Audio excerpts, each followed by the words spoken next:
pour finir sur une note optimiste, là c'était un petit peu plus triste, on va parler des pistes. Selon vous, en quoi il est nécessaire d'avoir un observatoire vraiment dédié à des informations en santé? Voilà, c'était une des idées avancées. Est-ce qu'il n'y a pas le risque d'avoir une énième une institution voilà, pas forcément très utile? Alors, déjà, il y a plein de questions autour de cet observatoire. D'abord, faut-il l'appeler observatoire de désinformation en santé ou vaut-il pas l'appeler observatoire d'information? Parce que moi, je préfère le côté positif. Et quand on voit tout ce qui est produit en termes d'information, de qualité, à tous les niveaux de la société, c'est peut-être des choses qu'il faut faire émerger. Et à ce moment-là, la désinformation va être effacée, invisibilisée par cette information. Bien sûr, il faut mesurer ce qui se passe en termes de désinformation, mais pas pour seulement compter, pour faire quelque chose. Et donc, avoir d'une détection précoce qui peut arriver par la base, par l'ensemble de la société civile, mais aussi par des réseaux et la détection et du travail automatisé sur des réseaux qui peut détecter des informations, voir leur probabilité, voir d'où elles viennent, la probabilité qu'elles évoluent en infodémie pour pouvoir les contrer.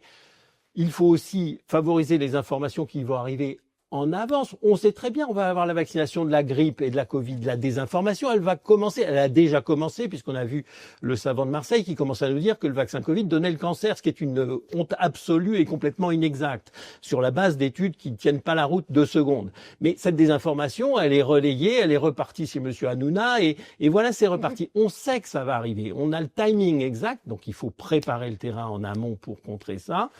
Prendre des sanctions. Là, je pense que ce qui est passé chez M. Hanouna, ça relève d'une sanction de la part de l'ARCOM. J'espère que l'ARCOM va prendre ses responsabilités. Voilà. Donc, chacun doit prendre ses responsabilités. Cet observatoire a pour objectif, à mon sens, de pouvoir réfléchir et coordonner l'action publique. Coordonner. Et c'est ça qui est important.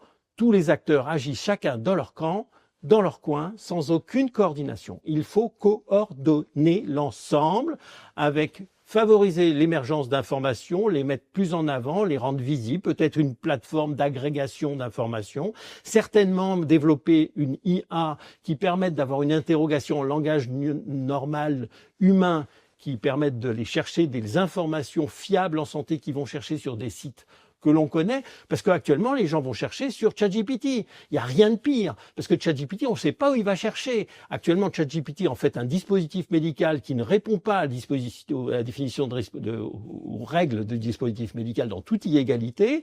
ChatGPT va vous donner la posologie du traitement. Si vous lui dites que vous avez fait un infarctus, il va adapter le traitement, comme si c'était un médecin, mais il peut se tromper, il n'y a pas de vérification. Et ça, c'est complètement illégal en Europe. Mais ils le font, il n'y a pas de problème. Donc, il faut des outils qui soient plus sécurisé, qui ait des statuts de dispositifs médicaux, si c'est à destination de professionnels de santé ou qui ne s'engagent pas sur des axes thérapeutiques ou autres, s'ils posent l'information de patients au-delà de... Voilà, donc il pourra aller voir encore son professionnel de santé qui, lui, a la connaissance. Et ces outils doivent être à disposition des professionnels de santé, des professionnels de proximité.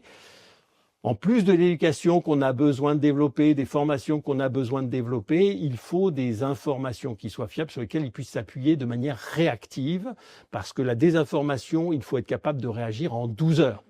Une agence est actuellement incapable de réagir en 12 heures. Une agence a besoin d'aller valider, revalider. Donc il faut s'appuyer sur des gens qui sont capables de faire ça.